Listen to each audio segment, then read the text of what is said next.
कराची वालों को बड़ा झटका, बिजली 11 रुपए 10 पैसे फी यूनिट महंगी कर दी गई। इजाफा जून के फ्यूल एडजस्टमेंट की मद में किया गया है, 2 माह में वसूल किया जाएगा। अगस्त में 3 रुपए 1 पैसे, सितंबर में 8 रुपए 9 पैसे होगा और इतलाक लाइफलाइन सार्फिन पर नहीं होगा।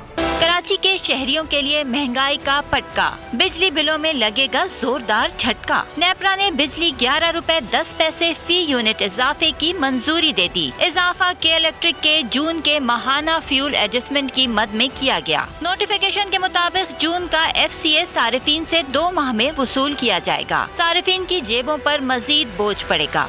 अगस्त में 3 रुपए 1 पैसे, सितंबर में 8 रुपए 9 पैसे चार्ज होगा। इतलाक लाइफलाइन सार्फिन पर नहीं होगा। हुकूमत को चाहिए कि इस पर नजरसानी की जाए ताकि गरीब आवाम जो पिसती जा रही है और मजीद वो महंगाई के बोझ में और ज्यादा पिस जाएंगे। तो बराए मेहरबानी इस जरा गौर कीजिए और बिजली के रेट्स नीचे लेकर आए। हमारी हुकूमत को जो है ना जरा तो होश के नाखून लेने चाहिए। बिल्कुल सोई हुई है ये हुकूमत और के इलेक्ट्रिक का इदारा तो बिल्कुल बंद हो जाना चाहिए। बहुत गलत किया, पहले इतने बड़े हुए कि 6-6 हज़ार 7-7 हज़ार रुपए बिल आ रहे हैं, हमें मारना चाह रहे हैं क्या? के इलेक्ट्रिक को भाई सोचना चाहिए गरीब आवाम के लिए। कभी ये 6,000 रुपए बिल पे टैक्स डाल लिए, कभी टीवी का टैक्स डाल लिए, कभी फलान टैक्स डाली, फिर 11 रुपए और बम बोर्ड है, गरीब आदमी कहाँ से भरेगा? के इलेक्ट्रिक ने 11 रुपए 39 पैसे फी यूनिट इजाफे की दरख्वास्त की थी।